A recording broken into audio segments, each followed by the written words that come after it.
Well, good morning to everyone, and thank you for being here and watching online at home. I'm glad to be with all of you again today. It's been a couple of weeks since we had one of these updates, but I talked to Henry, Cam, and Jackie, and they said it was time to do this again, so we're glad to be with you this morning. A year ago, we were doing these, believe it or not, 7 days a week, and we are in a much better place now. We have good news to share with all of you today about our COVID numbers, our vaccination rates, and what we expect going forward. We always like to start with the numbers, so let's get to that. First, we are seeing a welcome drop in our daily count of new COVID cases. For the past 2 weeks, we've had fewer than 1,000 new cases per day in Virginia. Our positivity rate is now at 4.4%, and our 7-day average is now lower than it has been since last October, 7 months ago. That's a big deal after a hard year, and we should all celebrate that. Let's look at another number, one that's been hard to face over the past year. How many people are in the hospital with COVID? We have good news on that front as well. We're now seeing the lowest number of people hospitalized with a positive COVID test since last October. Today, it's 847 people across the state. So there's still virus out there. There's still people in the hospital. And even more painful a number is how many people have died. Every death is tragic, but this is a hopeful sign. Still virus out there. There's still people in the hospital, and even more painful a number is how many people have died. Every death is tragic, but this is a hopeful sign as well. We've seen a dramatic drop in COVID deaths in recent weeks. These are all very positive signs. We've been following the data and watching the numbers for more than a year. This has informed every single decision that we collectively have made. And today the data give us a very clear message. The vaccines are working. Let me say that again. The vaccines are working. They're helping reduce the spread of this disease. Fewer people are getting sick. Fewer people are going into the hospital, and fewer people are dying. More people are now spending time together. More people are hugging the people that they love. More people are getting to do things that they enjoy once again. Vaccines make all of this possible. That's why so many Virginians are choosing to get a shot. Here's where we are overall. Almost 46% of Virginians have had at least one shot of a COVID vaccine, and 1 in 3 are fully vaccinated. As you can see, vaccination rates still vary by locality. But we're doing well overall. Let's break these numbers down. We know that almost 80% of Virginians aged 65 and up have had at least one shot, and more than half are fully vaccinated.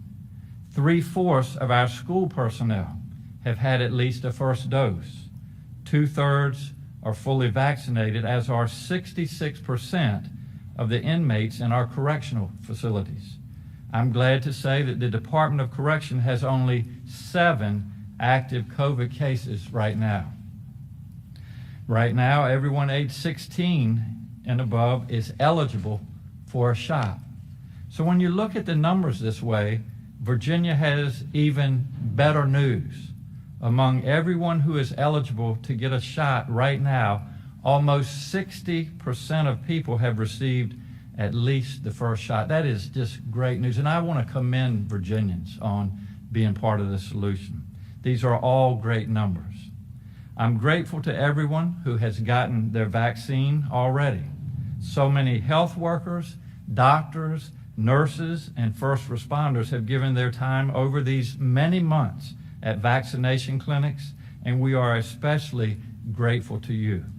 Everything has changed over the past year, and the vaccination effort alone has changed just since January. It's continuing to change. So before we discuss the next step, let's all remember where we've been. First, as the year began, we focused on people who were most at risk of getting COVID, people who live in our nursing homes. Then, as supply increased, we opened eligibility to older people and those with underlying health conditions. By February, it became clear that we finally had a partner at the federal level. After a tough year, that's when I finally started sleeping through the night. A few weeks ago, every adult in Virginia became eligible, and recently the FDA allowed 16 and 17-year-olds to get the Pfizer vaccine. So far, we have vaccinated almost 63,000 young people between the ages of 16 and 17. So this is all very good news. We expect the federal government to approve the Pfizer vaccine for children aged 12 and over very soon, perhaps as early as next week. You don't have to be a pediatrician to know that that's good news. Parents are eager for their children to be able to get this shot. Preliminary results from a VCU survey tell us that a large majority of parents, 66%, plan to get their adolescents vaccinated. 63% will vaccinate their younger children when it's available. This is great news for getting back to normal, and we're ready for it. Our Virginia Department of Health has been planning for the best way to get adolescents vaccinated. We are working with school divisions and superintendents to encourage everyone to get a shot. Our teams are meeting with school divisions early next week, and I know our colleges and universities are meeting regularly too. Everyone is making plans for the future and how to reopen as safely as possible. I'm confident they will all make the right decisions in the best interest of their community. The bottom line is that we want everyone who can get vaccinated to get vaccinated. I got a shot. My family got a shot. Everyone who works in this building got a shot.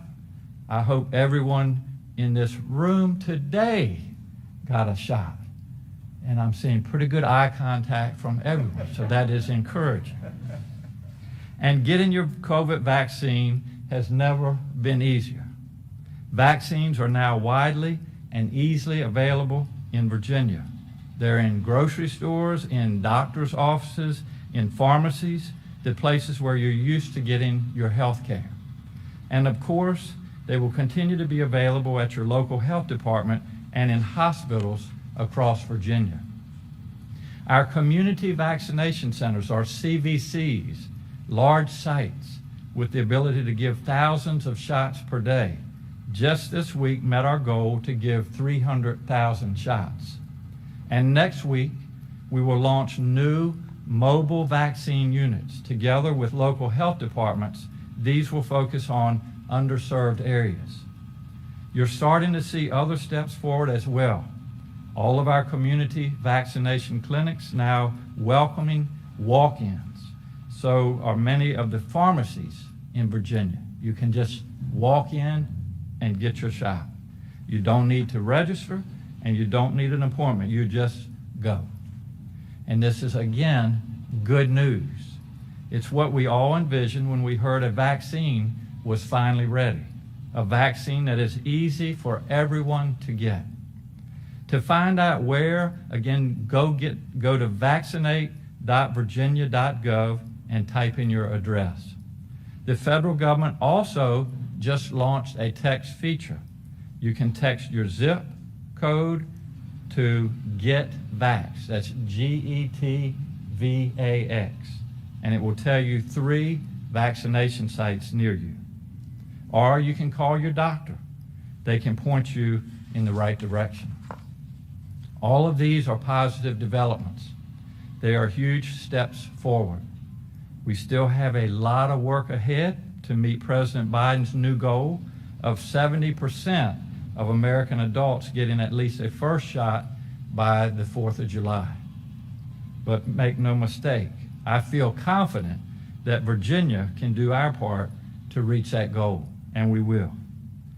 Now, like most other states, we're seeing a change in demand for vaccine.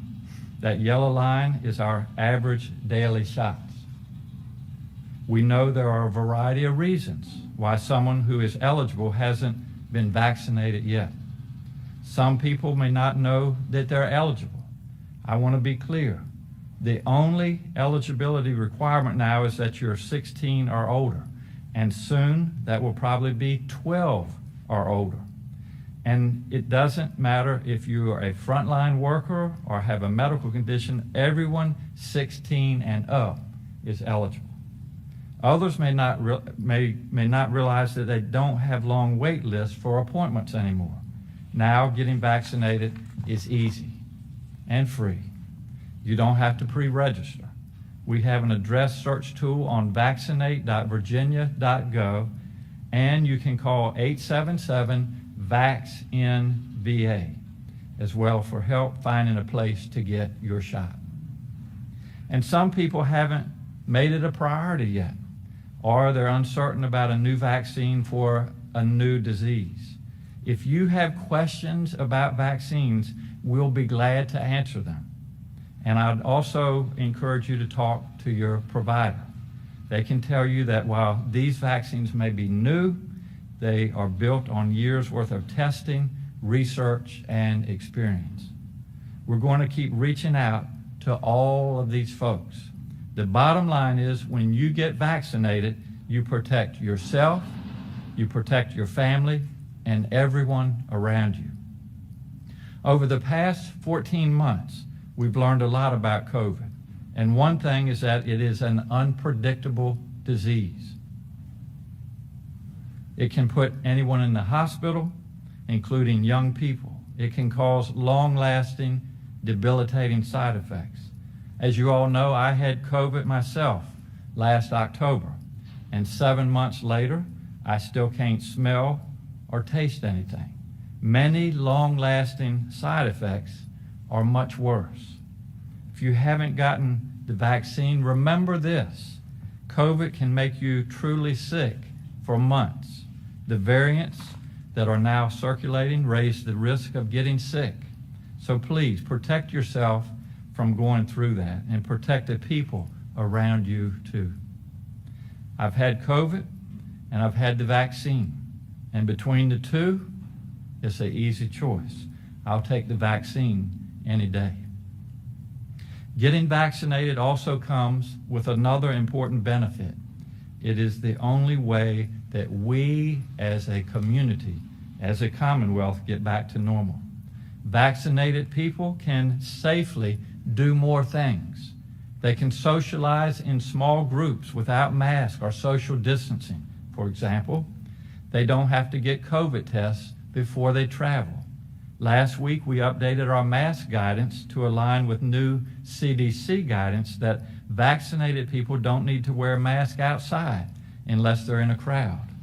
Starting May the 15th, next weekend, we're planning to relax a few more measures. This means 100 people at a social gathering indoors and 250 people outdoors. 50% capacity for indoor entertainment venues, up to 1,000 people, and 50% capacity outdoors with no cap. Restaurants will be able to return to selling alcohol after midnight, and dining rooms can stay open later. This is possible because everyone has been working so hard and so many people have been getting shots. We need to keep doing that. If our COVID numbers keep trending down and our vaccination numbers keep going up, we plan to lift our mitigation measures, capacity restrictions, and social distancing requirements on June the 15th. We'll continue to evaluate our mask guidance.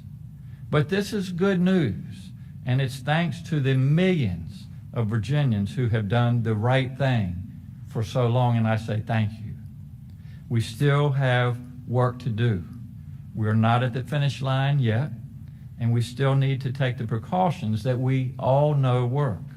But we're approaching a time when we can think differently about how we interact, especially people who are vaccinated. So please, I'm going to say it one more time, get your shot. If you're on the fence, talk to your doctor. The vaccine is free, it's easy, and it could save your life. It's the best way for us all to get back to doing the things that we love to do. Now, before I turn to your questions, I want to note a couple of celebrations this week. First, this is Teacher Appreciation Week. I would not be standing here today if it was not for the excellent teachers I had when I came through school. And this year has taught us all a much greater appreciation for everything our teachers do to help our children. It's been a difficult year for teachers, students, and everyone else. This is also Resilience Week in Virginia. Resilience is about how we respond to adversity or tragedy or trauma. If you don't know what resilience looks like, know this: you have lived it over the past year. This year has required a lot of resilience out of everyone, especially our children. Resilience is like a muscle. It grows stronger the more you use it. We've all built up that muscle over the past year. Today is also National Nurses Day. As the son of a nurse and having worked with many nurses during my career, I have seen firsthand the sacrifices and commitment nurses make. We have leaned heavily on our nurses for the past 14 months. And on behalf of the Commonwealth, I want to say a heartfelt thank you. Words alone cannot express how much we owe to our nurses and to all of our healthcare workers. So we thank you for all that you do. Happy Nurses Day. I'd be glad to take questions. Do you believe the administration will mandate the vaccine for children in school? I guess, one, your thoughts on that, and also, two, if that was even a thing, what would that process look like? Yeah, it's a great question, Henry. And I don't anticipate at the state level mandating the COVID vaccine. As you know, other vaccines are mandated, but it's a process that would need to take place. It would have input from folks like the American Pediatric, the Academy of Pediatrics, input from the CDC, and then finally the legislature would actually have to act on that. So one, I don't see that happening in the near future, and the process would certainly take time. But I would just reiterate, rather than mandate things, you've heard me talk about this before, I'm a carrot person rather than a stick person. We've been fighting this pandemic for 14 months now. The way to get this in the rearview mirror is to get as many people, whether they're adults and children. We know that we have 3 safe and effective vaccines, the Pfizer, the Moderna, and the J&J. And so we're going to continue to just encourage everybody and really do everything that we can to take our vaccines to the people. I tell our folks every day, be flexible, be creative, and that's what they've done. And I think it's why we see, still the rate of vaccinations at very good today, or yesterday rather, 88,000 shots were given. That's just really, I think, very commendable for Virginians and also for the folks that are working at these clinics. So, this is I think it's certainly a message to our families and our children. We anticipate the vaccine being approved by the FDA for 12 and older, and then perhaps in September of this year for even infants 6 months and older. And so now is the time to plan. And certainly as a pediatrician, I've had conversations with patients on a lot of different levels, but start thinking about it. Have those conversations at home with your children, your families, and have those conversations with your friends and especially your provider. But I say get ready. Because it's going to be soon, and when it's available, we're going to be ready. So I want Virginia to be ready to get that vaccine. Christina Thompson, ABC 13. We know that a lot of other states have already dropped their mask mandates, and I'm wondering what It sounded like the question was mask mandates, and it's a good question, and we're following the CDC guidelines, and I'm not going to reiterate those right now, but there are guidelines from the CDC for outdoors, for whether someone's been vaccinated or not, and whether you're in a large crowd outdoors, and then indoors. And so those are well spelled out, I think, in the CDC recommendations, and we will follow those, and there will continue to be discussions with masks. As I said earlier, if our numbers continue to trend favorably, and we can have the opportunity to get adults vaccinated by the end of May, we look forward to lifting these measures on June the 15th. And just sort of further to that, so for lifting on June 15th, do you have a decision date made, and then do you have set thresholds of we want cases or percent positivity to be 3.5%, and we want eligible population vaccination rates to be at X? Yeah, there's no real specific numbers. As I've said before, Cam, we look at the numbers every day, and they certainly are trending favorably. And I think it's really up to Virginians the way we move forward now. We have the vaccination supply in Virginia, and we're going to get approval for our children. So by the end of May, we anticipate individuals that choose to do so to at least have had that first vaccine. I want to take this opportunity, if I can. There have been some questions about planning. There's questions about sports, a lot of these things. And my Chief of Staff, Clark Mercer, deals with a lot of these. So I'm going to let him kind of go into a little bit more detail on some of that. So Clark, welcome. Thank you, Governor Northam. And every time we have a press conference like this and we get a lot of follow-up questions, I want to start with thank yous.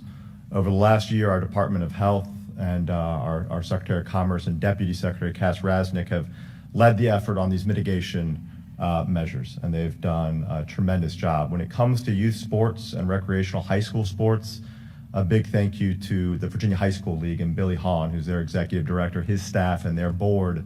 VHSL is an independent entity that we have worked with, and they deal with high schools with a couple hundred kids to over 4,000. So we're talking small ball fields to large stadiums. And just a couple notes, and they've done tremendous work keeping our student athletes safe over the last year. And thank you, obviously, to our student athletes and their parents for being such good stewards of the public's health over the past year. The governor mentioned vaccinations and what gets to open up if you get vaccinated. We have seen at the professional sports level and college level what happens if there's breakouts on teams and students, athletes need to quarantine. If you're fully vaccinated, you don't have to quarantine. You don't miss a week of sports. You don't miss the big game on the weekend. So if you're a student athlete getting ready to play fall sports, winter sports, spring sports, get fully vaccinated. That's not only going to be a benefit to you, but certainly to your team.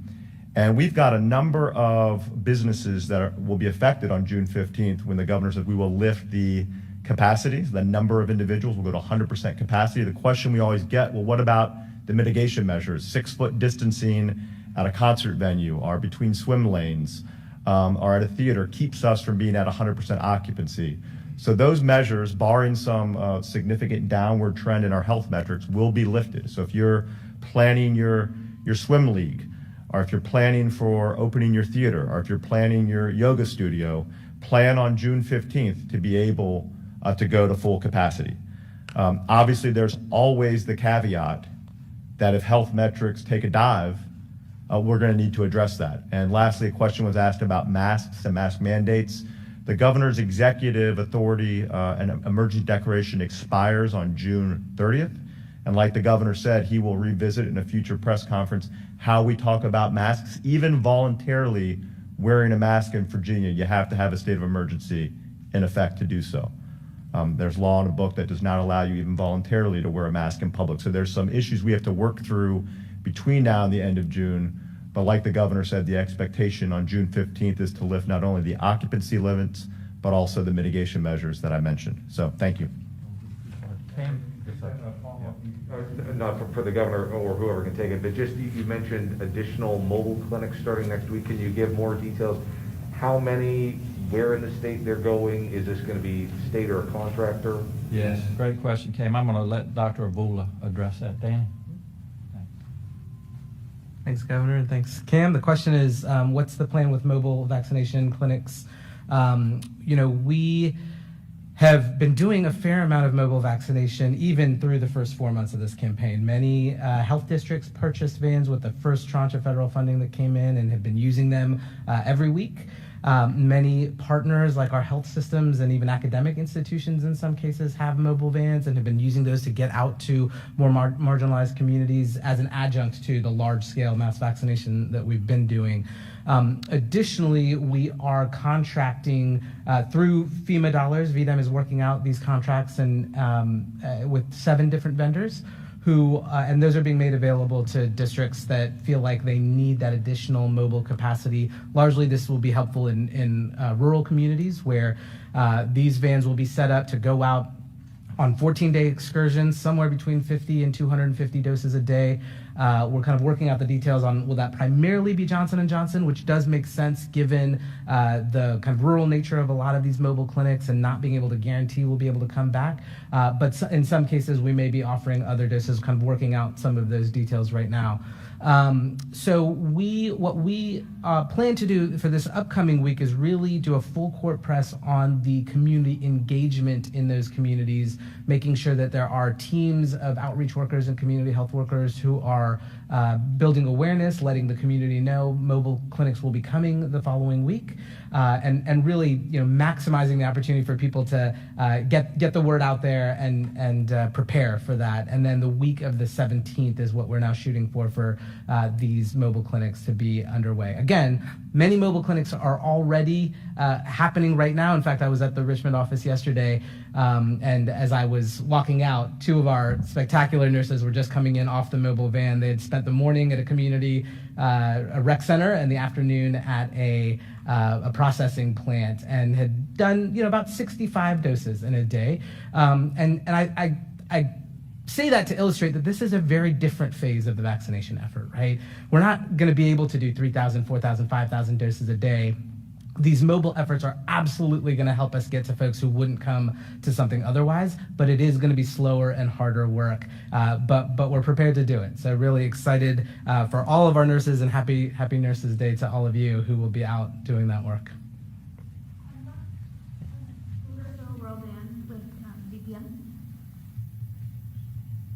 Okay, thank you much. Most localities outside of really just select few are still seeing vaccination rates below 50%. Many are still sort of a good ways off from the 75% goal. But I'm wondering, besides mobile clinics, what is the state planning to do to try to address sort of issues around vaccine hesitancy and access to try to deal with the waning demand issue? It's a great question. The question is about vaccine hesitancy, and as we've said before, our goal really is we'd love to get everybody that can vaccinated, but we certainly want to get to 70 to 75% of the population. That's where herd immunity occurs, and that's frankly where we can put this COVID-19 definitely and permanently in the rearview mirror. We won't have to worry about the variants that are out there. You all have heard all that, and so. As far as the hesitancy, I mean, there are a lot of different angles that we're coming from to address that. Certainly there are some individuals that have trouble registering, so now we've taken that off the table. People can just walk in. There are some people that have transportation issues. At the major sites, we have really worked hard, even with childcare, for those individuals that have difficulty with that. And then the trust issue, we understand that. We're working with community leaders. We're working with prominent figures. A lot of athletes have stepped up, for example. And we're also working with our faith leaders. We're also being creative. We've talked to businesses. We certainly don't have a statewide program, but there are some businesses, I think, that are willing, for example, to give a drink voucher or you name it, and so we're open to that as well. But any way that we can get more shots in arms. We're trying to be as creative as we can, and certainly if the public or the media or anybody else out there has suggestions on how we can deal with that, we're open to that. We don't have a monopoly on ideas, so thank you. Andre. Governor, my first question is not COVID related. For those who question your selection and endorsement of Terry McCullough, Yes. some people see you as a diversity guy, a guy who's championed those causes, but yet you did not endorse Justin Fairfax or Senator McClellan or Delegate Jennifer Floyd. Could you talk about that selection process? Sure, I appreciate that, Andre, and I would start by saying we have great candidates, and a number of them running for governor, lieutenant governor, and attorney general. Regarding the governor, I've worked with Terry obviously for 4 years. I was his lieutenant governor. We're going to be coming out of COVID. It will be very important to continue a lot of the things that we've been working on, and we want someone that can really hit the ground running on day one, and so that's why I chose to endorse him. And there are reasons I don't think it's necessary to get into them now, but why I've endorsed Hala Ayala for lieutenant governor and Jay Jones for attorney general. And then lastly, for those who, again, you kind of alluded and said a little bit about it, but for those who say they're still on the fence or won't even take the vaccine, Yes. is that just kind of how it is? Are these folks impossible to reach? I don't think anybody's impossible, Andre, and we're just, I think, continue to encourage folks and meet them where they are, listen to their concerns, try to, discuss those concerns and work through it. The way I look at this person, I served in the Army, as you know.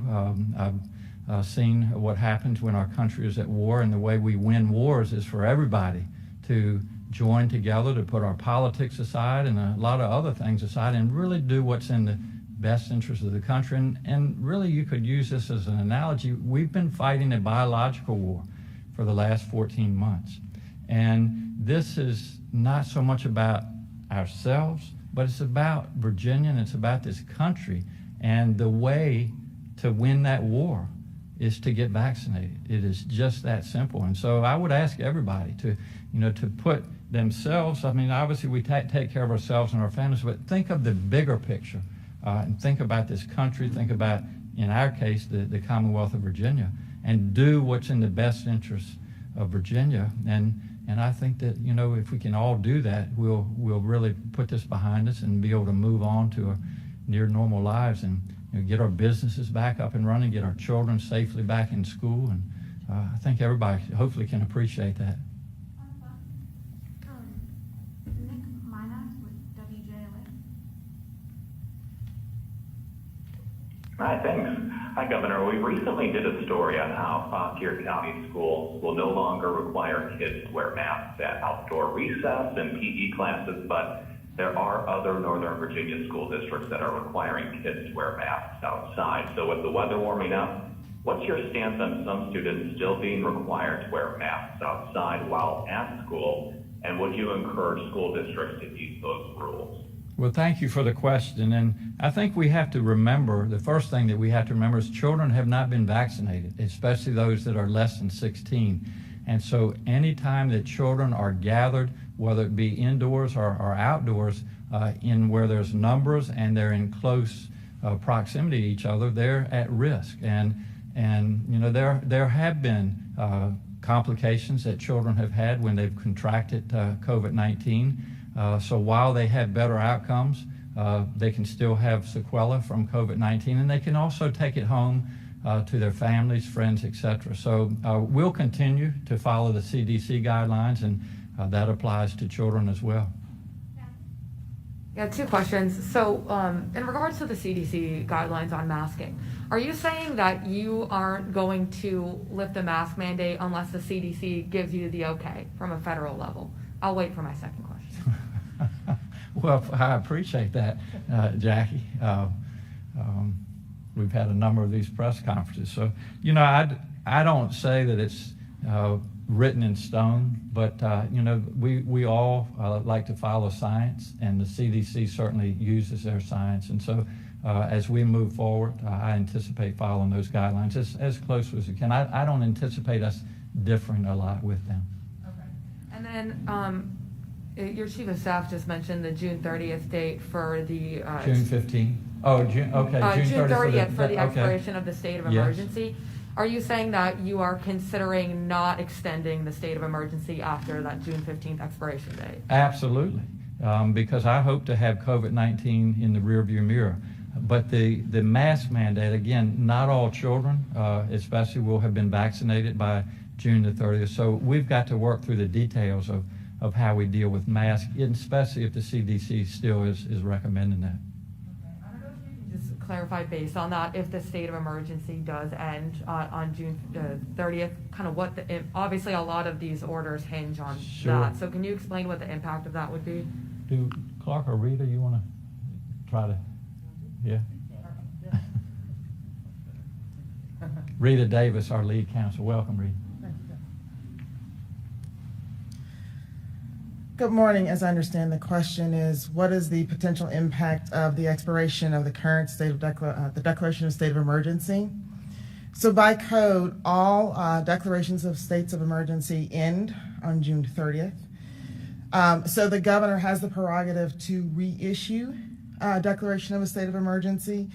As the chief of staff has alliterated that one of the things the code requires for people to wear masks legally in public is a state of emergency declaration.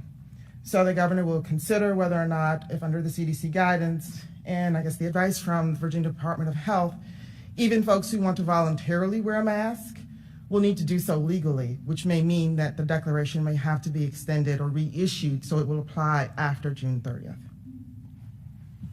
Does that help your question? Yes. So you're saying that you might have to extend it just for the purpose of continuing the mask mandate, because otherwise in Virginia it's illegal to wear a mask in public. That is correct. Thank you. Thank you. All right, Jimmy LaRue with the Suffolk News Herald. Hi, Governor. Thank you for taking the call. So the percent positivity and the number of positive COVID-19 cases, the hospitalizations and deaths are definitely down, as you said. How will you ensure that there's enough testing being done to feel that you have a good sense of community spread and have the most accurate data to determine that? And are we doing enough and testing enough at this point? You know, we haven't backed off of our testing capabilities, and so if there are individuals out there that, especially if they're feeling symptoms or whatever, we encourage them to be tested, and we'll continue to do that. So we have that capacity in place, and you know, what we'd like to see is these numbers continuing to trend down, less people getting COVID-19, and so we'll just have to see. But in the meantime, we do have the capacity to do the testing that we need. So, Governor, with the state of emergency potentially expiring, my understanding is that that would also end the state's pandemic eviction protections. So I guess I'm just curious, is that something that you're concerned about? On that front, do you feel like that's run its course, it's no longer necessary, or where are you on that, I guess?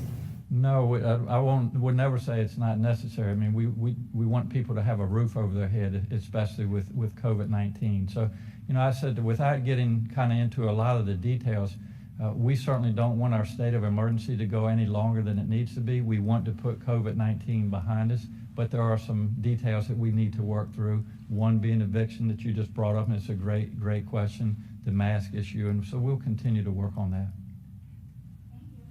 Thank you all so much. And Henry, just wanted to let you know that I'm going on a trade mission. I will be out of the office for a few days. We'll be overseas to really continue to try to help businesses grow in Virginia and attract new businesses.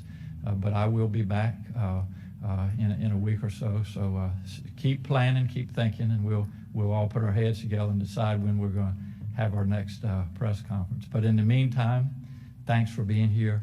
And as I always like to say, thanks you to the press. I mean, you all do a wonderful job, and this is so important to get accurate news and information, and it changes every day. So we really appreciate all that you all do, and look forward to seeing you soon. And to everybody in Virginia, thanks for being with us today. Stay safe and healthy, and we'll see you soon. Thanks.